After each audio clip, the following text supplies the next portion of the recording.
Hey everybody, welcome back to The Collective. I'm very excited to bring you, we got two new faces today, very excited. We got Marcia and Tim joining us, as well as Seb. He was not available on Monday for the annual days, or not annual, weekly Days of Lavoie, but he's making up for it today, so I'm very excited to have you as well. Now, while I'm excited, y'all should be too. Like the show, subscribe to the channel, hit the notification bell, do all that good stuff so you get your emails in the morning whenever we go live, which is, of course, every day. Now, if you have any thoughts, questions, comments, anything at all, by all means, put them up in the comment section. We can engage them directly, kind of like these ones. Salty Jinx jumps in here and said, good evening all, good morning. Winterstorm, Chris, we got Daniel in here, morning, afternoon, evening.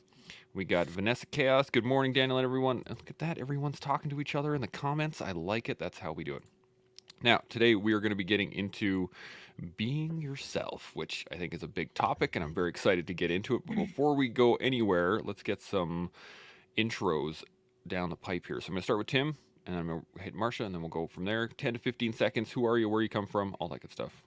Oh, right on. My name is Tim Jensen. I'm the Chief Brand Officer, co-owner of Grunt Style. I'm also the president of the Grunt Style Foundation. I live in the beautiful state of Texas, lovely city of San Antonio, South Texas, baby. Nice. I like it. Marcia, how about yourself? I am Marcia Van Weinsberg, and I am a storytelling trainer, podcaster, author, speaker, and love these kinds of topics and connections. And I am from Ontario, Canada. Nice. Ontario? Where in Ontario? About an hour from Toronto, Kitchener-Waterloo. Kitchener. Yes, excellent. I never liked Ontario. I'm an Alberta boy myself, so I don't blame you. I actually don't. We went to Alberta last year and did not want to come home. We did not want to come home. That makes sense. I did the same thing, only the other way. Except I wanted to go home very quickly. Anyway, very excited to have you guys here. We're gonna get into this conversation. I have a poem that we're gonna start with, and then we're gonna get into the actual conversation here. So it is "The Road Not Taken" by Robert Frost, and I think this is poignant to what we're talking about today. And it goes like this: two roads diverged in a yellow wood, and sorry I could not travel both and be one traveler. Long I stood and looked down one as far as I could to where it bent in the undergrowth. Then took the other, and as just as fair, and having perhaps the better claim because it was grassy and wanted wear. Though as for that, the passing there had worn them really about the same. And both that morning equally lay in leaves no step had trodden black. Oh, I kept the first for another day, yet knowing how way leads on to way, I doubted if I should ever come back. I shall be telling this with a sigh, somewhere ages and ages hence, two roads diverged in a wood, and I took the one less traveled by, and that has made all the difference. And I really love that poem. I really love the meaning of it, at least to me, but I want to get your guys' thoughts on it right off the bat. So, Marcia, I'm going to start with you. What are you guys' thoughts when I say being yourself, and in regards to that poem, what are your first thoughts? The first thought that hits me with that poem, which I love, is the concept that your road is your road. You're not supposed to be on somebody else's road. And when we get caught up with the noise, we doubt which path we're supposed to be on, where we're supposed to go. But when you really stay true to yourself, like, you can't screw it up. It's when all the other opportunities can open up because you're choosing the path that was meant for you. Bam, I like that a lot. Tim, what are your first Thanks. thoughts? Well said, Marcia. I don't know if I can follow that, but I'll try. It's the road less traveled. I think about my life, right, and the things that I've come to these critical points where I could have went left or right, and I chose the road that was more difficult always because of the challenges that I want to put upon myself. Right, I don't want to live the status quo, and but it's also about the adventure of it all, and I think that is what's captured within the poem itself. Is life is an adventure. Take the road that's less traveled, and you're going to have a story to tell in your older years to the younger ones that are looking for that wisdom. Absolutely. Seb, what about yourself? Yeah, I really like it. It's it brings me to the place where our people are justifying the road they're taking. It's really interesting. Even if I sort of tell everybody I've taken the road less traveled, we feel compelled as humans to let them know that, to let people know that we didn't go the way that. So there's still, even if we're going against the grain, we still experience resistance in seeking external validation, and that's something that's so hardwired in us that it's very difficult to to completely disregard. But we can make the choices, as was done in this case. Absolutely. Shaun, first thoughts? Well, I apologize if I'm not coming across very clearly right now because I'm dealing with a spotty router here in Malaysia. So I hope, is it sounding okay? Is it okay? It's a little garbly, but we can hear you clearly, so you're good. All right, I'll switch to my other comms here in a sec. So I think that it's a great poem. Everyone thinks it's a great poem. Rah, rah, sis, boom, bah. But I think a lot of people don't understand it. And so just because your neighbor isn't on your path doesn't mean you're on the road less traveled, period. Bam. Well, I'm going to go back around. Marcia, what do you think on anything that's gone over so far? I love what he just said. And I think that's, we second guess ourselves so often about if we're on the right path. And I think that looking forward, we spend so much time. I don't know if you've ever read the book, The Gap in the Gain. This makes me think of it, but I love that book. When we stand in one spot and look at where we're not or our path ahead and we judge it and compare it to others, that's the gap. But when you stand in the gain, you're like comparing yourself to yourself. And a lot of times our path does not make sense until we can look back and connect the dots and go, oh, I actually had to do things this way, which sometimes feels like the very hard way to be here. So I think that there has to come a level of trust and a level of like trusting in yourself that you're on the path that you're meant to be on. And it's not always meant to make sense. That is a great point. Tim, I'm going to come back to you. What are you thinking? Yeah. I mean, over the last few years, I've come to understand that the universe works in extraordinary ways and puts you in places that, it's meant to be uncomfortable. It's meant to challenge you. It's meant to evoke a response from you in some way, shape, or form.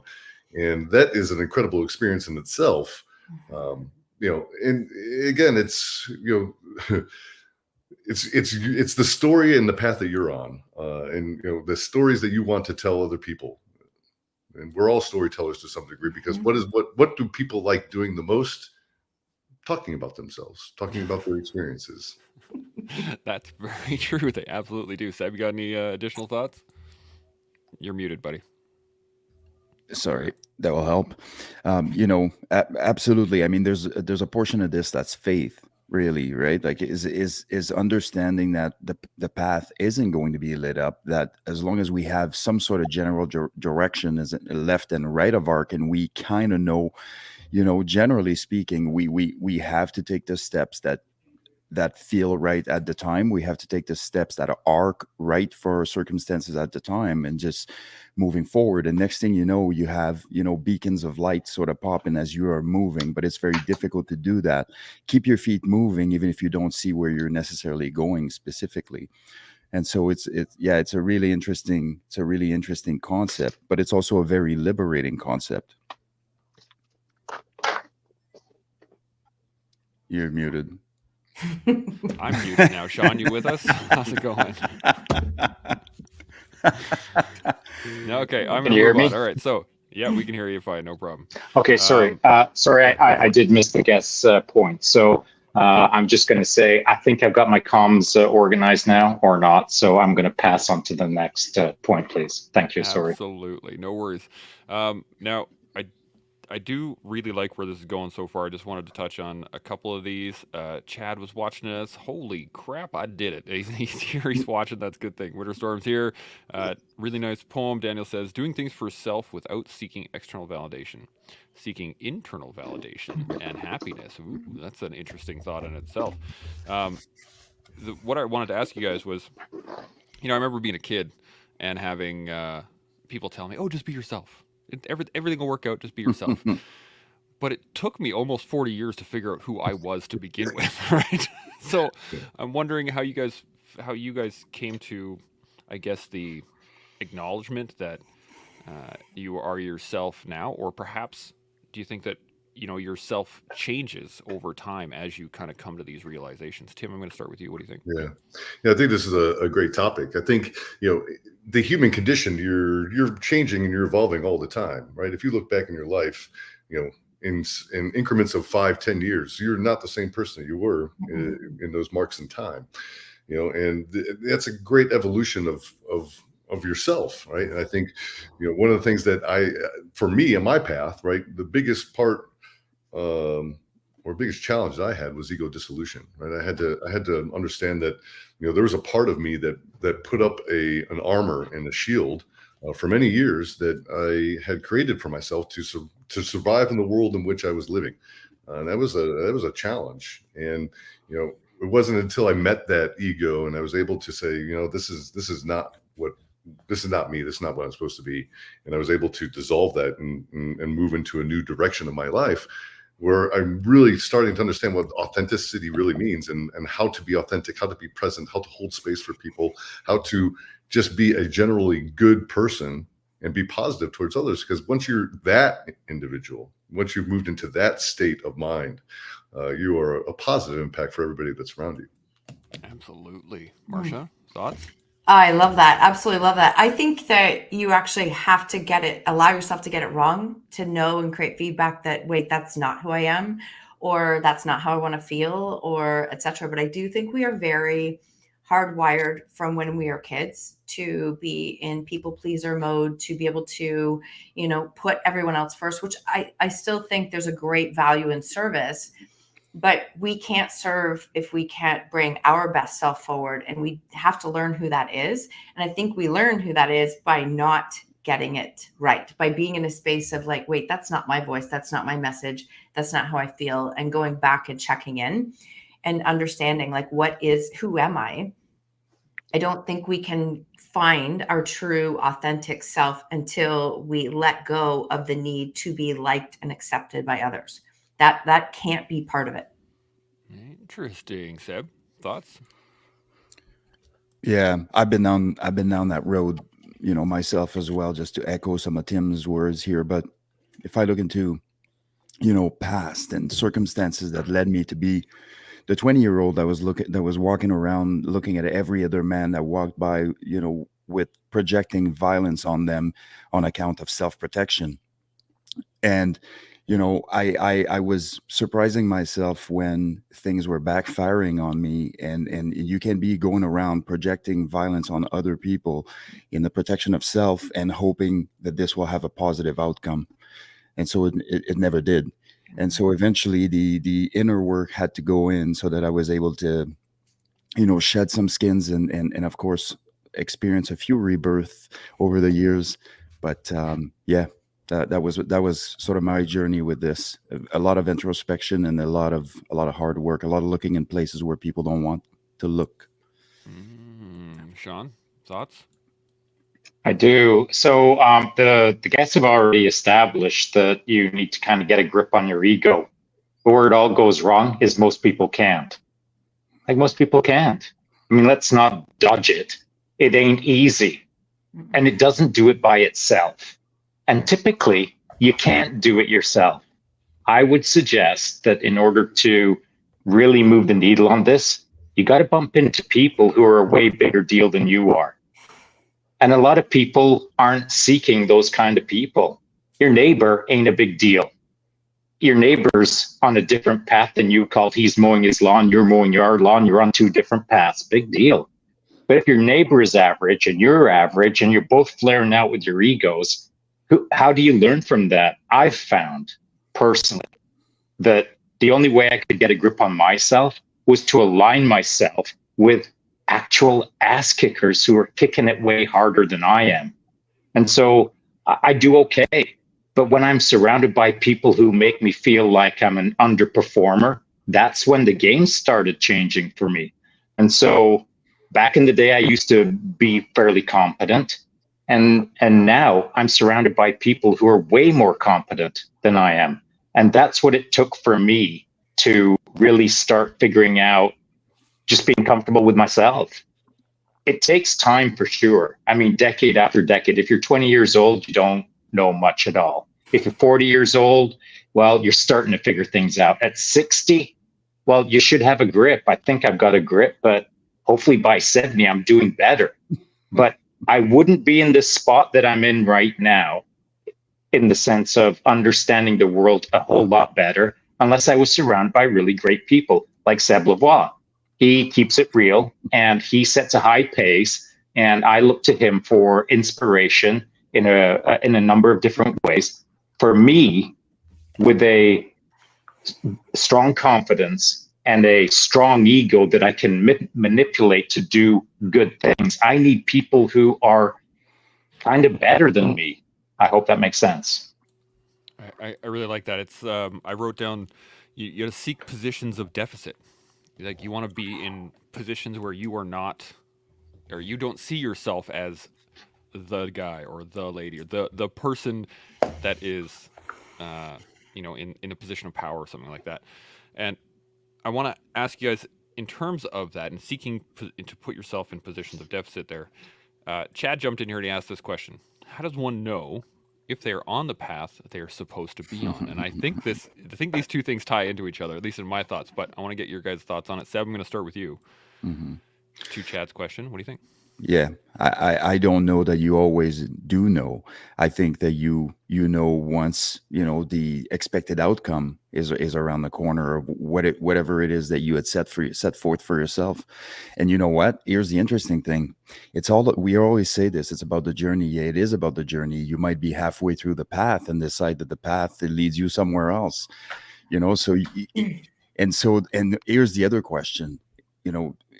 All roads sort of lead to Rome. And it's very interesting how, you may be on a path, but every path that you are on, or every path that you find yourself onto, is the path that you're supposed to be on. What is that? How is that question, sort of reverberates with me? Simply this: if I'm on the wrong path, but I needed to be on the wrong path so that I can be on the right path later, am I on the path that I was supposed to be on, or am I just on the right path, the path I was supposed to be on? So anyways, philosophical angle to this, but I like it. Marcia, what do you think? Oh, I love that. I think that we are constantly searching for certainty that we are on the right path and that we have it, like we're doing it right. And I don't think that we're always going to find that. I do believe, though, that I do a lot of work with like subconscious mind, understanding how your brain works. Start asking yourself the question, like, is this my highest? Is this what I'm being called here to do?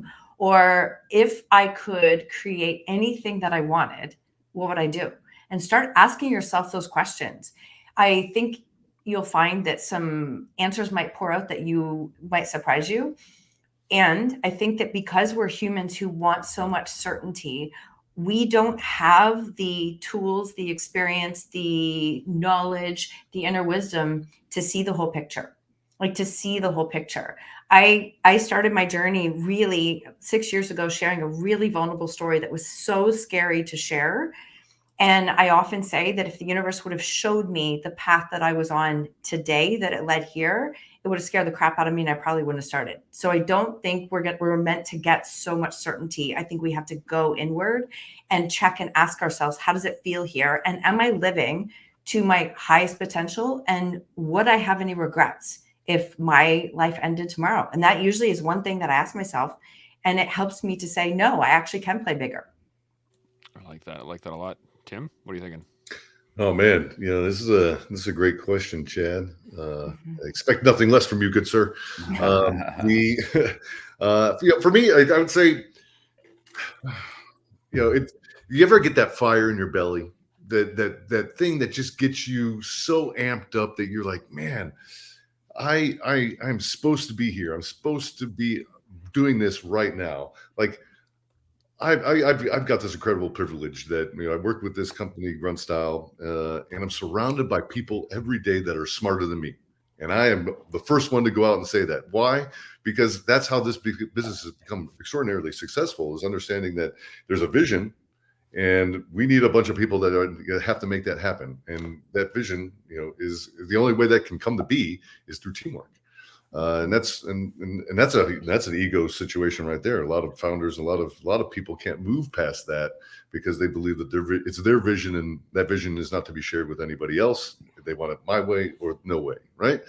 So that is an existence that you have to climb against.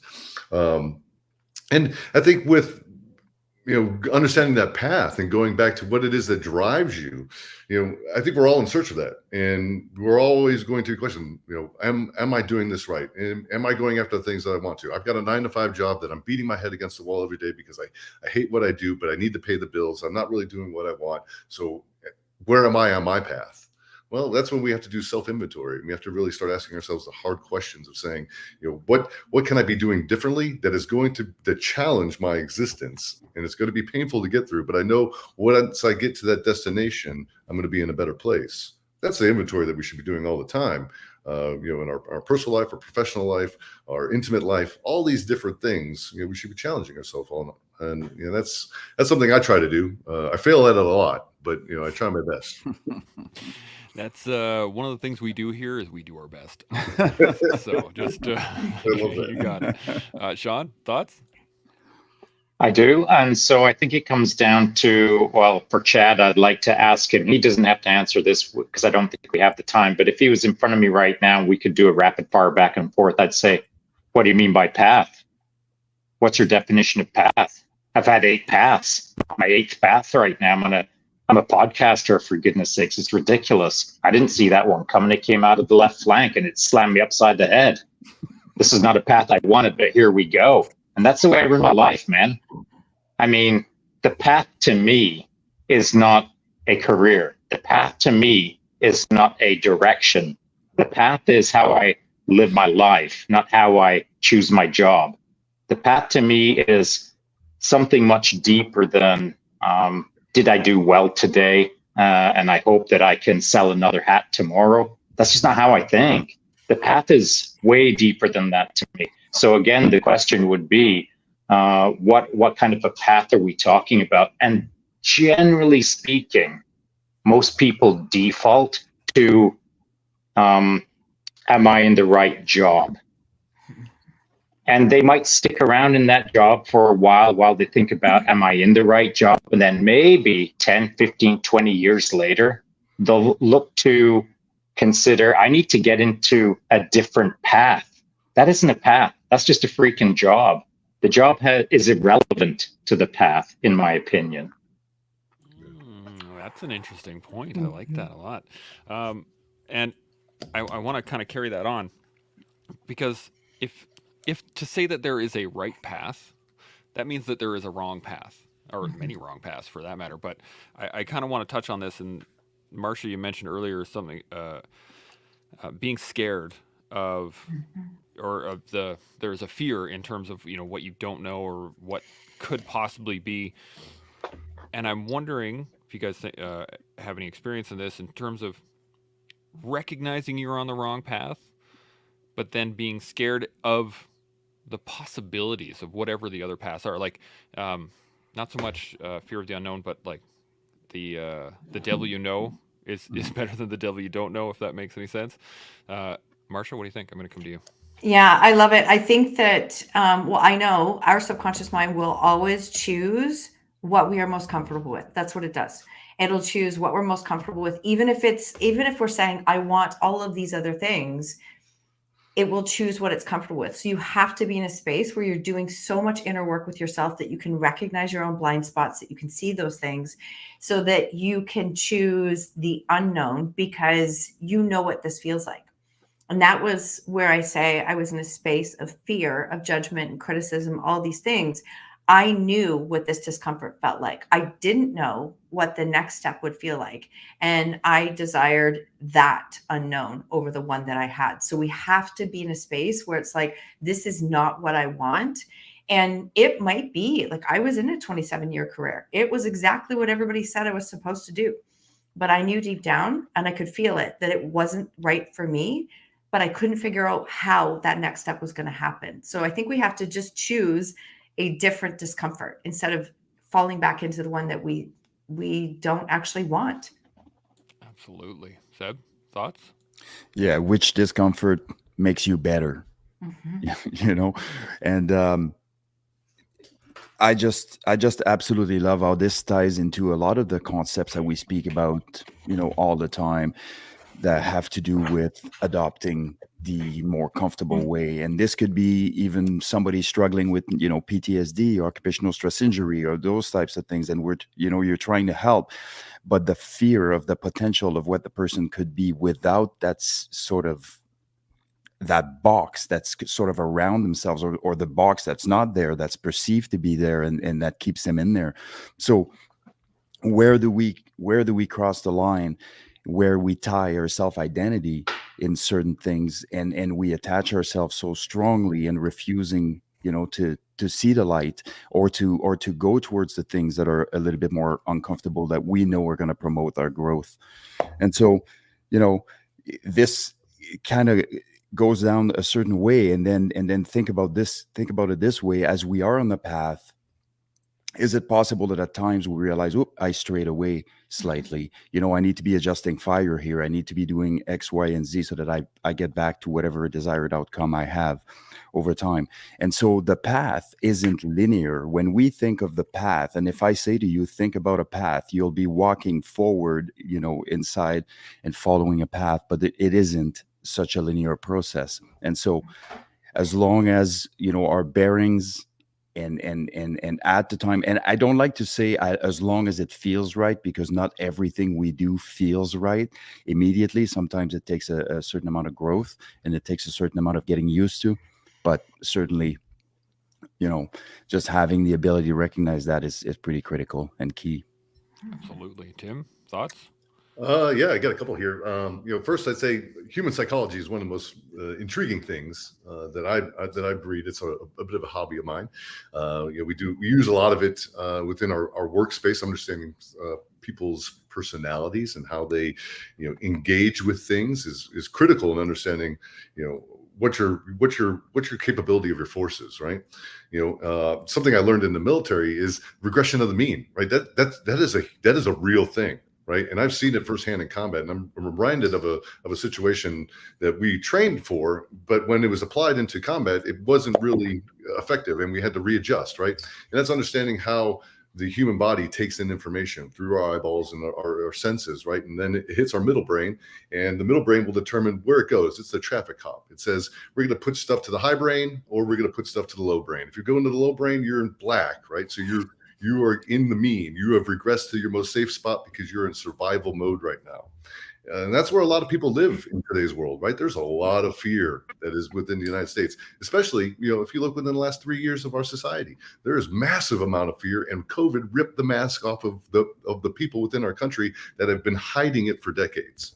Right. So when we think about these regressions, and we go back to that combat situation, like when we stopped our patrols, we had a certain TTP, and we put people outside the vehicles, and they would hold that position for 5 minutes, 5 hours. It doesn't matter what the situation was. They had to hold that as, security for the vehicle. But what I started to understand was the regression would set in because their fear that being away from the vehicle, which they thought was the most secure thing on the battlefield, they regressed back to it, hoping to get back inside the vehicle. Right. That is a big no-no. Most of us know here that those vehicles are the most dangerous thing on the battle space because of the highest silhouette, and they are attracted to target any type of missiles or attacks, right?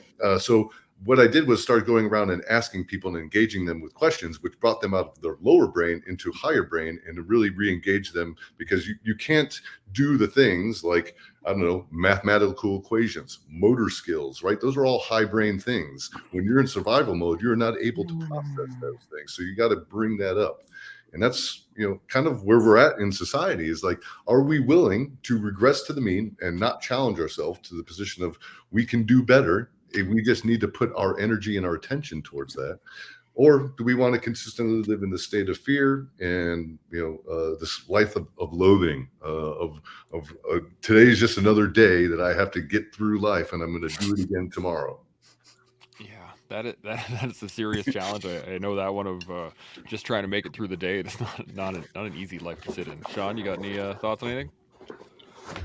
Yeah, I try to keep it simple for people. I try to keep it simple for myself. And you know why? Because simple works. I think that if you ain't doing something hard, you ain't living a full life. And if you ain't living a full life, you ain't seeing your full potential. And if you ain't seeing your full potential, well, now you're asleep at the wheel. That's the way I see it. A lot of people are asleep at the wheel. And it's simply because they're not pushing the pace hard enough. They're not pushing the pace hard enough on themselves. And if I'm not doing something hard, I get bored.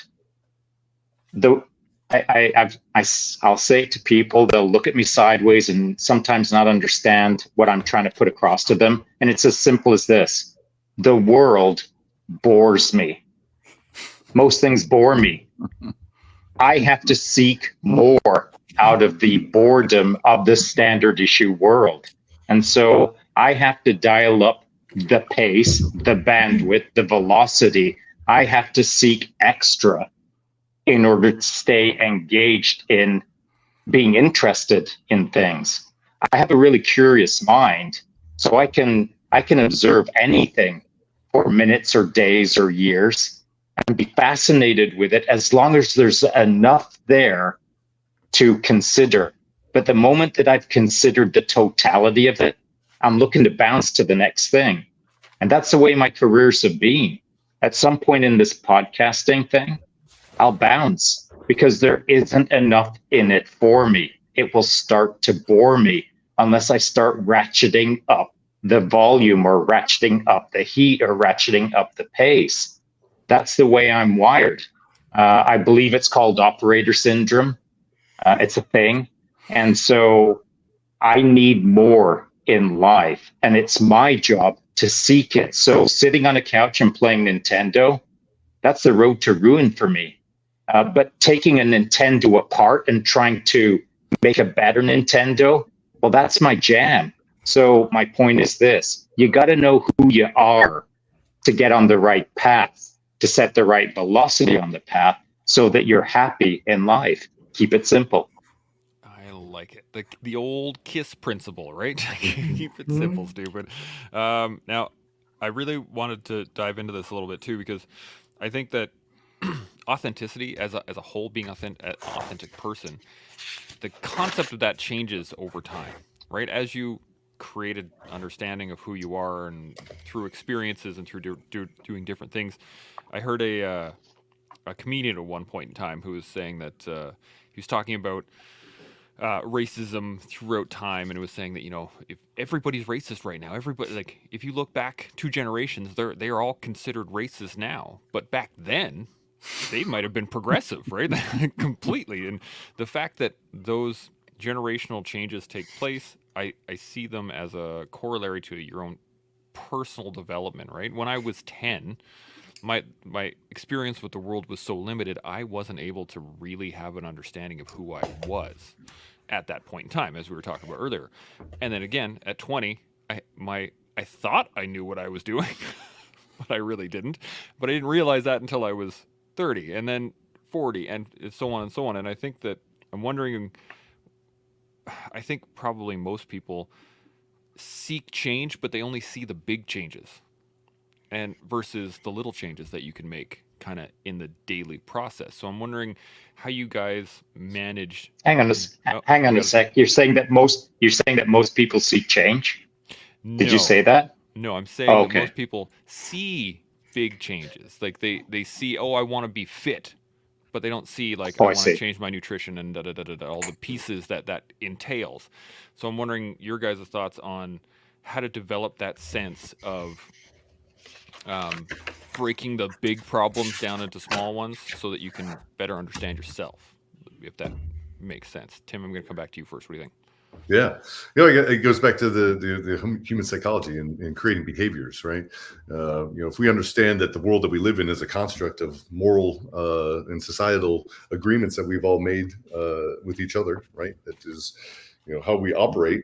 You know, the world can expand, it can shrink. Your changes are going to, you know, your mind and your beliefs are going to change. Your morals are probably going to stay the same and will bend with time. However, you're going to change as an individual, right? The 40-year-old Tim is not the 20-year-old Tim, and I certainly don't have the same beliefs as I did back at that time, who was more cavalier, more courageous in belief, right? Where today I'm a little bit more reserved, right? I'm wiser. I'm not reactionary. I'm more of a listener and a responder, right? So I've grown as an individual. So these are the things that we need to be. Again, it's that behavioral change. Are we willing to understand what needs to change in our life and take that first step? Because the first step is the most hardest step. That's where all the fear lives, right? And if we could tell ourselves and bring ourselves back up to high brain and say, hey, the first step is the hardest, but I'm going to take it anyway, because if I'm not moving, I'm dying. And we start applying all those things to ourselves, right? Because at the end of the day, we all have decisions that we have to make. We all have behaviors that we're not happy with that we have to change. And what are we doing to make that all come to an existence that is putting us on the path, right? We're going back to this idea of path, of being our most authentic self, right? It's hard work.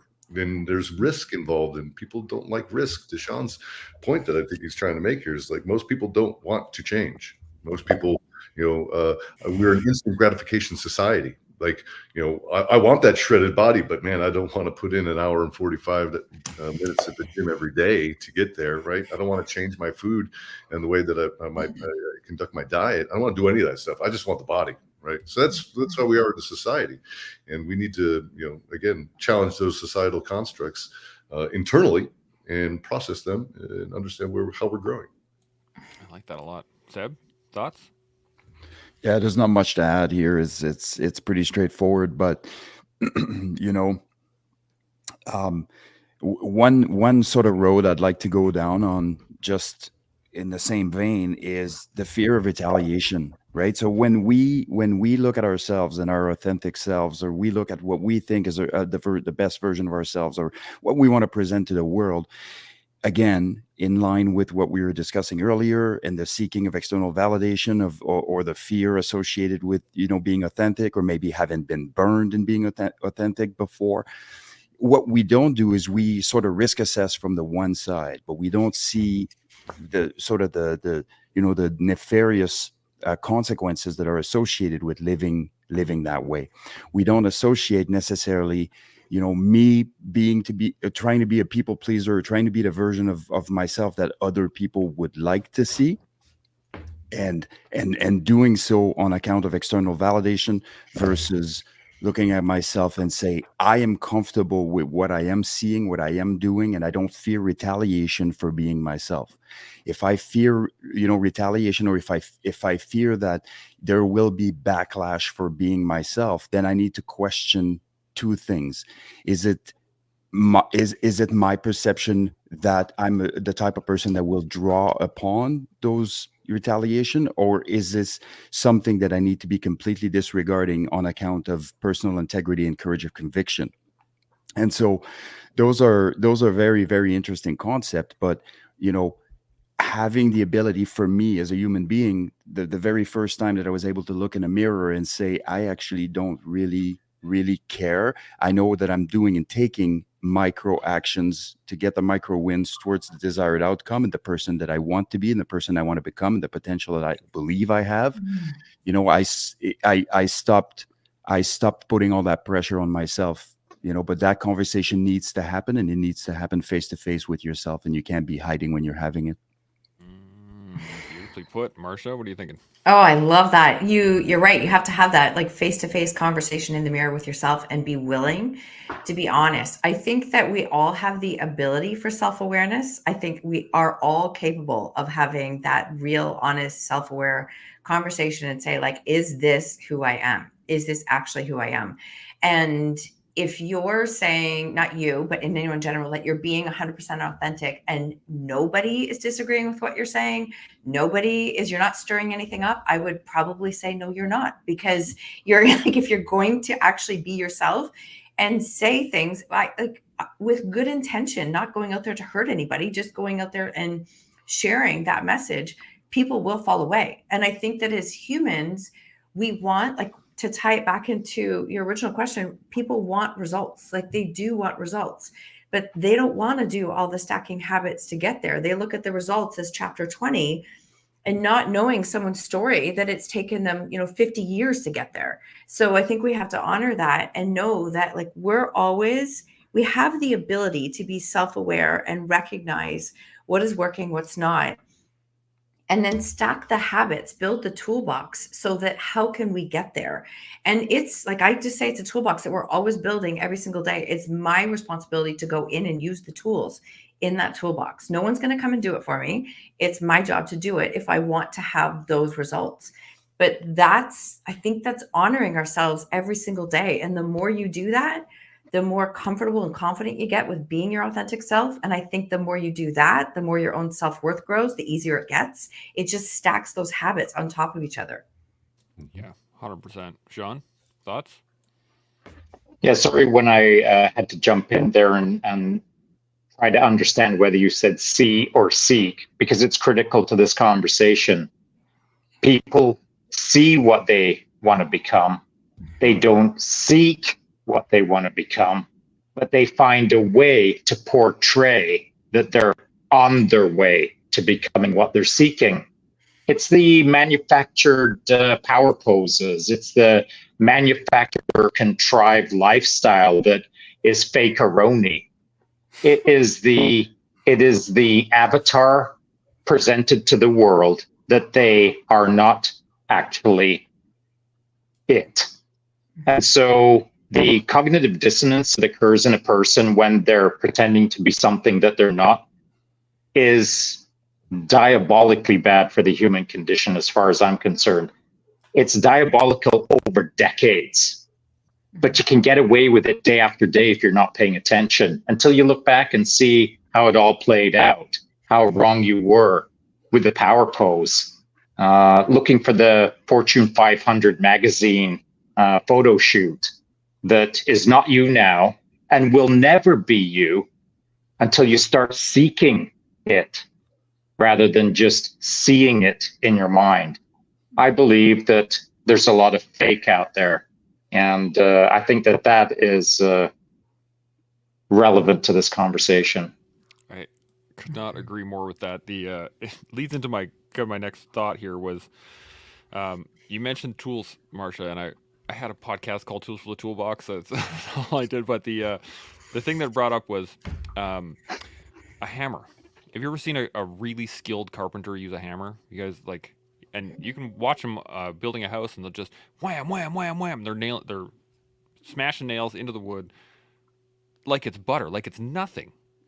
But that only comes from swinging that hammer hundreds of thousands of times and smashing your thumb and smashing your hand and smashing the wood. And all of that stuff has to happen in order for that to get to a level that makes it look easy, make it look like butter. And to your point, Shaun, I think, again, most people want to see or want to be able to do that without swinging the hammer over and over and over again. I have a funny story. When I was in training, we had a guy who had never used a hammer before in his life. And I was laughing too at the time. He was from like downtown Toronto. He had never done any sort of work. I came from growing up on the ranch where a hammer was a normal thing. Like you use that pretty regularly. But just that the level of experience versus the future thought of what you think you should be able to do. And I wanted to hit on that should piece. How do we get out of the future thought of, I want to be able to swing that hammer like that guy, and put ourselves into the now thought of, I need to start hitting nails with a hammer rather than constantly be thinking about that image further in the future. Marcia, I'm going to come to you first. What do you think? Yeah, I love it. It reminds me of Malcolm Gladwell's, I don't know if it's his quote, but from his book, We're About the 10,000 Hour Rule. Like we have to be willing to put in the time in order to get there. And that starts with messy action, like not being attached to how it looks, how it sounds, like getting it wrong, like doing the errors, etc. And I personally, I love messy action. I let go of perfectionism a long time ago, and I will never take down my first work. Never. I actually share it on a regular basis. It's like, yep, there was the videos, the first videos 10 years ago in a car, no ring light, no lights whatsoever, terrible sound. Like, you've got to be willing to do that. And I've had people say, wow, your podcast is a lot better than your first one. Well, I should hope so. It's been 6 years. Like, you have to allow yourself to do that. And that's how you learn, like you refine. I say messy action, but we label it as though there's something wrong. Like, we're expecting to get to this point without ever doing any of this work first.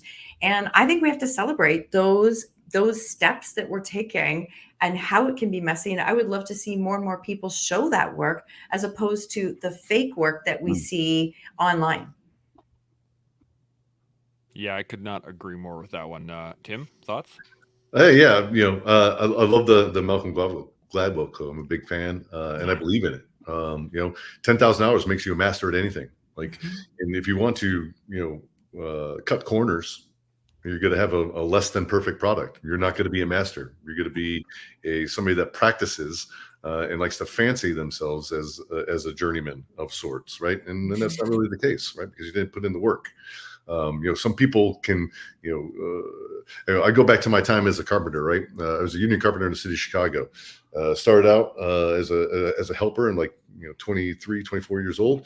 Thought I had, everything that I needed to, be proficient. And I'm questioning everybody around me. Like, I'm going up to journeyman saying, hey, well, why ain't I on jobs yet that, I can run, blah, blah, blah, blah. I'm like, shut up, kid. You're just a helper. Get back to, picking up the trash.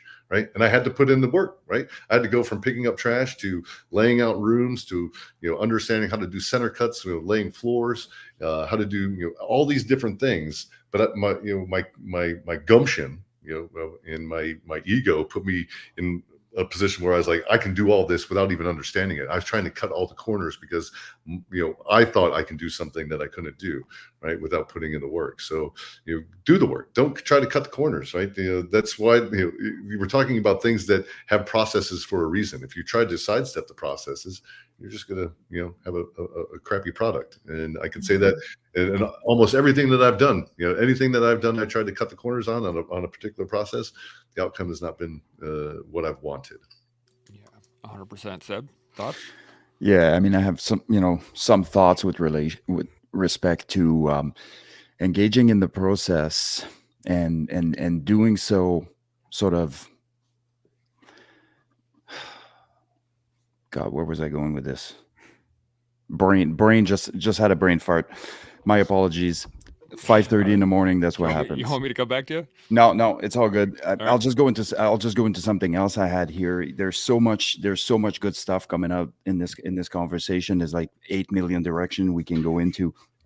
But to answer your question earlier, Chance, I think that I don't know if you've ever seen the picture of the swimmer that was next to Michael Phelps that definitely didn't beat him, and he's looking over, and it's essentially supposed to exemplify what happens when you focus on the person, some other person, instead of focusing on what you need to be doing to bring to fruition the desired outcome you set forth for yourself.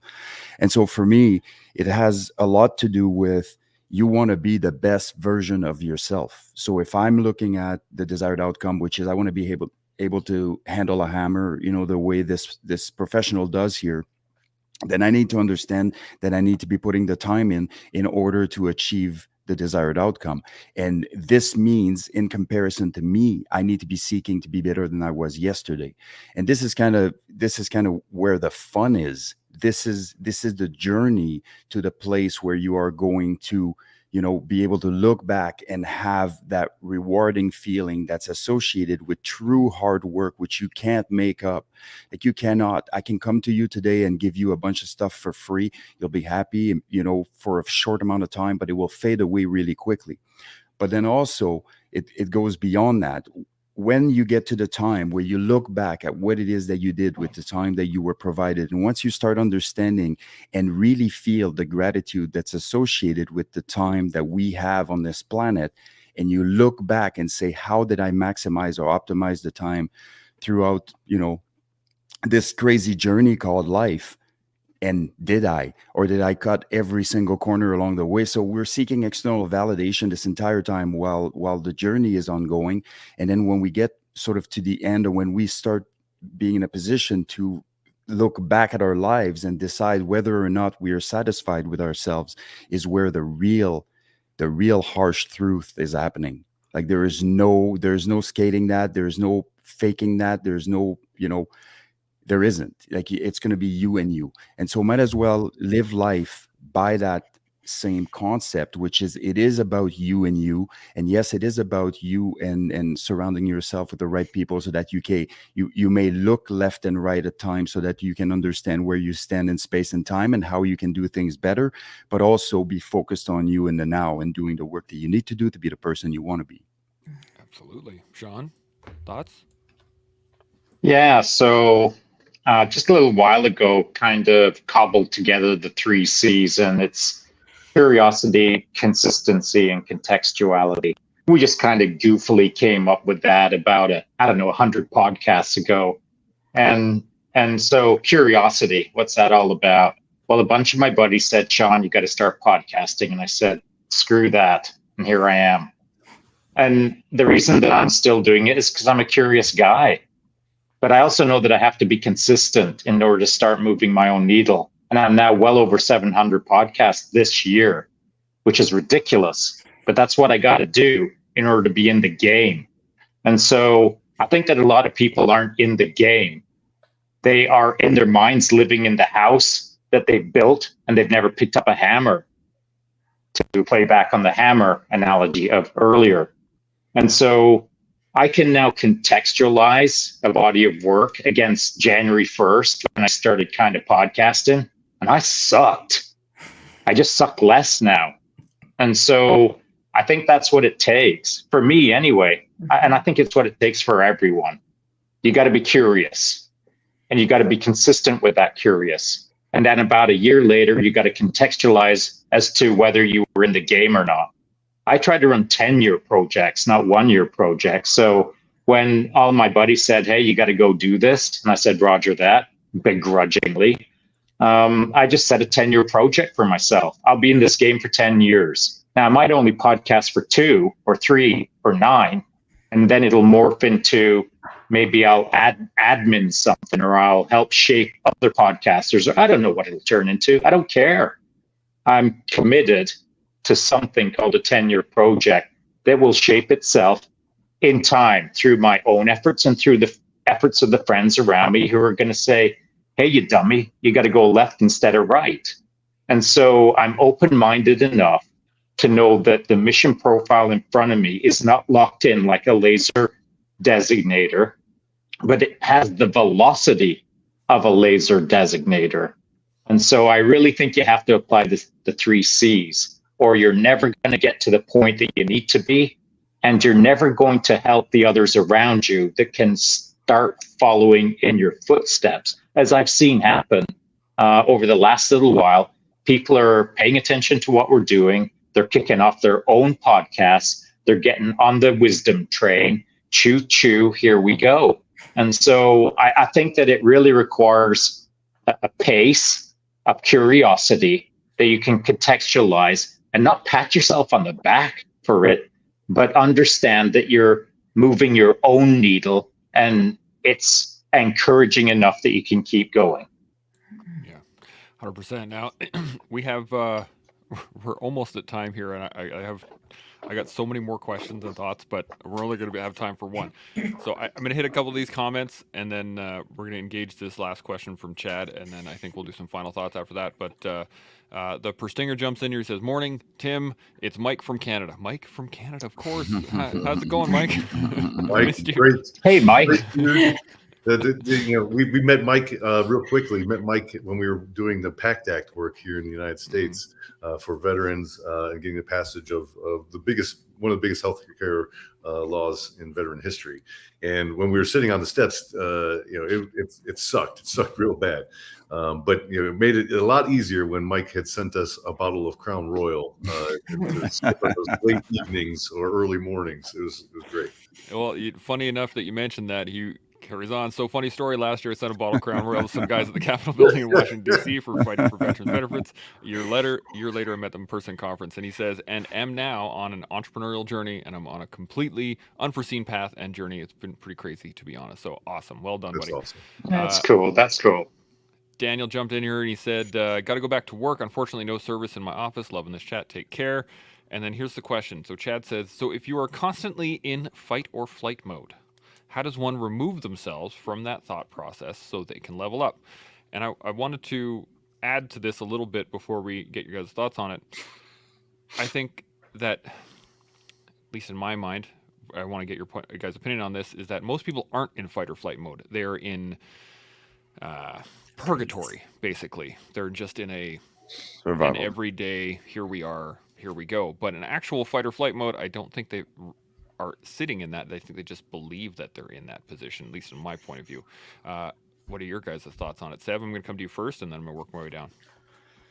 Yeah, I don't know that most people are fight or flight mode, and also there's different contributors here. Are we talking of physiological reaction to a change in the brain as a result of like occupational stress injury or something like that, or are we talking about just people having situational awareness, and so therefore they're perceived by others like being in fight or flight mode? I'm not sure that I understand the full depth of the question, but certainly I think logical override is always my go-to, and it's not always easy, but a certain amount of what it is that the negative emotions that are associated, what it is, the world that you've created in your own head can be addressed with logical override. Not all of it can. And so it's simply, as Tim alluded to earlier, is simply to bring your prefrontal cortex back online by having the logical conversation, that takes it from the fear center. And so if that means having a journal or having something that you write down, what your thoughts are and what your fears are, and what, the associated fighting mechanisms, so the things that are true, then, you're going to lessen the stress that's associated, the stress that's on your central nervous system, by adopting logical override capabilities, but also it will allow you to keep things in check when they start interfering from all the realms of life that we get interfered with. And so intrusive thoughts are coming in. I can logically override them if I understand the process. Absolutely. Tim, thoughts? Yeah, that's a great point. Logical override. I have to put that one into my toolbox. I apply it, but I don't think I've ever put a word to it. Right. I think the one thing that I find myself always doing when I find myself in high anxiety positions, right? Because that's most of us do not live in a fight or flight mode any longer, right? We've had that experience. We gained that extra the sensory mode. That was a lot of fun when we needed it. But most of us are not in that place anymore, but we all do experience anxiety, and that anxiety can be severe, could be moderate, could be mild, right? Depending on what it is that you find yourself in. The question that I always ask myself in any one of those 3 levels of anxiety is, am I being shot at, and am I going to die? If I can say no to both of those things, then I can change the world around me, right? Because this is, again, we live in a construct. That construct is a manufacturement of what is going on within your head. And 99% of the problems that you are perceiving are self-imposed because of the filters and the confirmation bias that you're putting on it yourself. So that logical override to what Seb had said, which is fantastic, is something that you should be training yourself all the time when you are in those high anxiety moments of saying, is this real? How do I need to respond to this, right? We don't need to react to anything any longer. Like, to get ourselves out into this higher plane of existence is, let's respond to things, and let's listen, and let's make logical decisions and the things that we're doing. And I think that is a tool that can be used to get out of that when you ever find yourself into a fight or flight or high anxiety moment. Absolutely. Marcia, thoughts?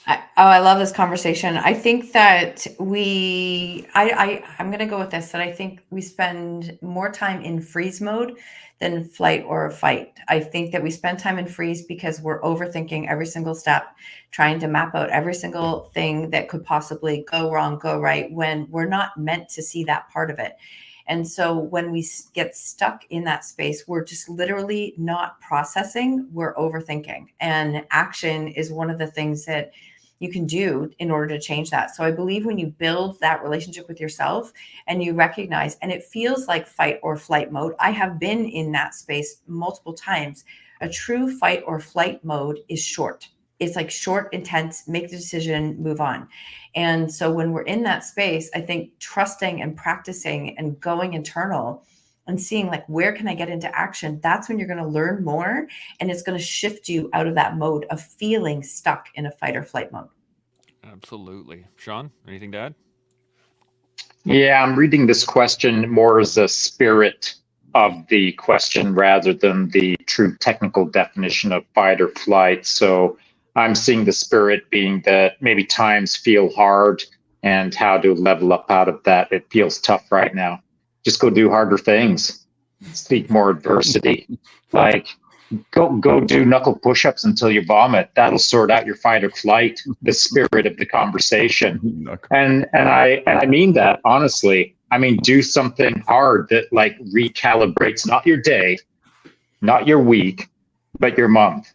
Like do something so hard that you don't have to do anything that hard for the rest of the month. And I do it myself included. It's not that I'm immune to this. When I was a tier 1 operator, it's not like I check that box forever. You got to keep on keeping on. You got to keep on smashing. And so, case in point, I woke up this morning, had breakfast here in our hotel in Penang, Malaysia. Simple breakfast and a cup of coffee. And then I said to myself, no one needed to know. I said to myself in my head, that's it. There'll be no more food and water for the rest of the day. And we went out and headed up to the Penang Hill Funicular Railway, which has grades that are plus of 30%. We got up to the top, toured around. We're out there about 7 hours. It's plus of 40 degrees Celsius, highly humid. And we started running down the Penang Hill, and it's a freaking ass kicker, man. After we fought our way through the road pirate monkeys. And by the time we got to the hill, I was pretty shattered because I needed water. I was dehydrated. But here's what I kept telling myself. I've done harder. No big deal. I'm not going to die. If I pass out, my wife will give me some water. She kept offering me water, and I kept saying, no, I don't need any. And I didn't have to explain anything to her. She didn't need to know my little subroutine that I was running until eventually I explained it to her at the end. And here's how I explained it to her. At the end of the run, I was like pretty frazzled. And just as we were walking through a little botanical gardens, I was like, Bow. I saw some guys that looked like military that were just starting to adopt the prone position to start cracking out some push-ups. And I thought, oh yeah, the game is afoot. So I dropped my pack, jogged over there, adopted the prone position with them, looked down the line of about 20 guys, and I'm the only tourist there. They're all locals. They're all looking pretty hard to some degree. And I said, let's freaking go, boys. And I looked the guy who was running the program right in the eye and said, let's get after it. We started cracking them out. We're doing the planks, we're doing this, we're doing that, and all of that good stuff. And I'm barking at everyone. Barking. And razzing the troops up. And they were getting into it. So right at the end, I was getting a bit shaky, man, trying to hold it together. Because I was on the edge, but we all stood up, the big hugs, the big knuckles, the big, yeah, bro, and all of that good stuff, group picture. And it was rad. It was rad because I'd pushed myself to the limit. For me, at my age, with my level of fitness right now, I was feeling it. But here's the best part. It was freaking awesome.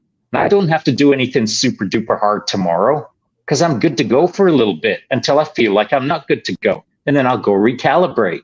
You got to do hard things to make the mundane day feel easy. That's all I got to say on that. Bam. Just like that. I love it.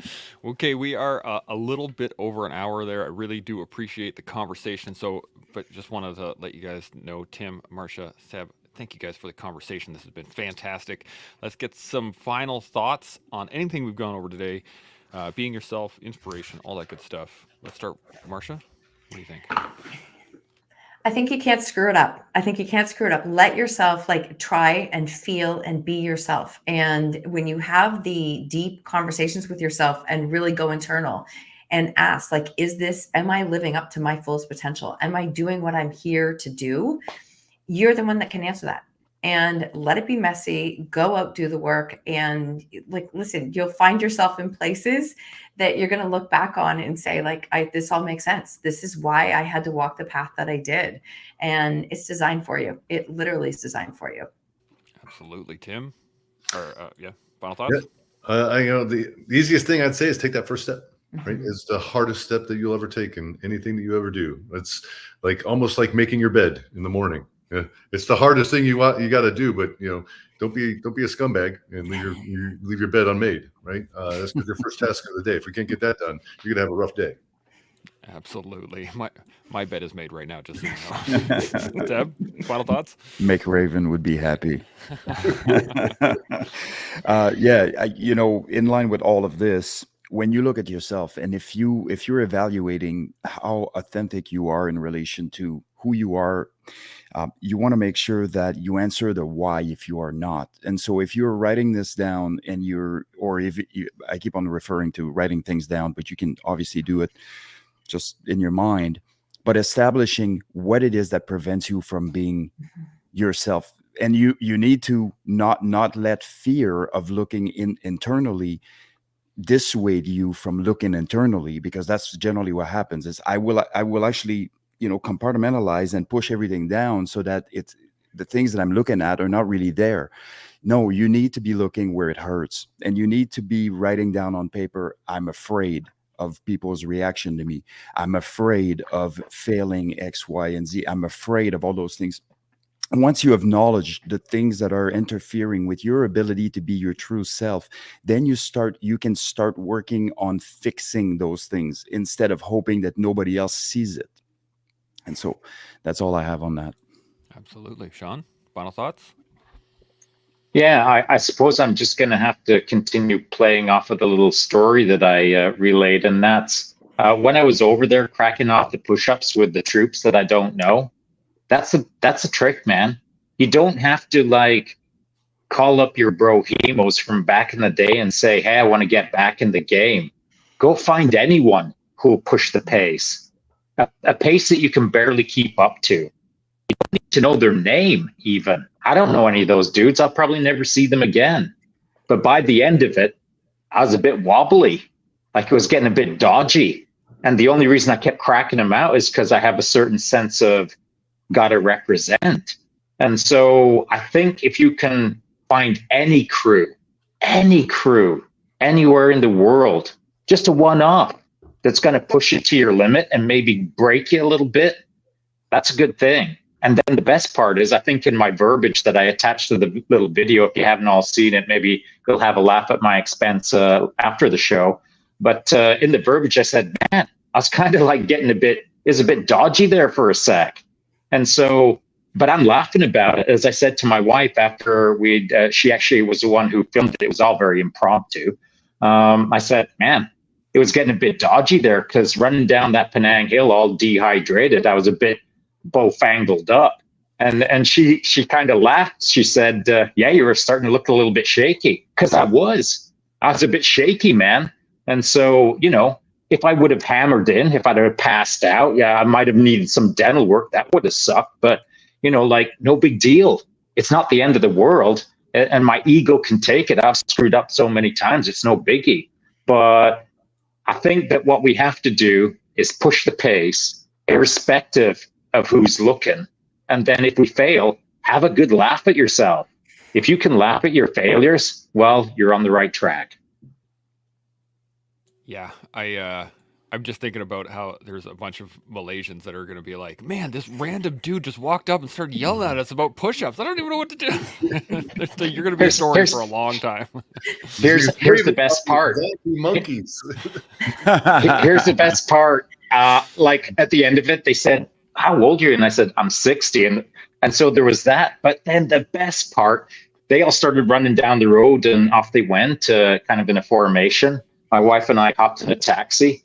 We started driving down the road, and it just so happened they were still running down the road. So I said, put the window down. So as we're driving past them nice and slow, I'm still barking at them through the window. Yeah, troops, go get some. You got to have fun with it. That's it, man. You're gonna be a story. You're gonna be famous there for a very long time. It's gonna be awesome. Just a quick little hit up here. Chad jumped in here. He said, "I'll have to go do hard stuff." Fantastic conversation with his coffee. Good to see you.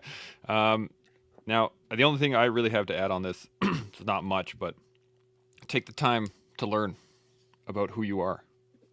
Once you figure that out, you can build on it. Once you build on it, you can grow every day, and you can do that with us here on the Collective.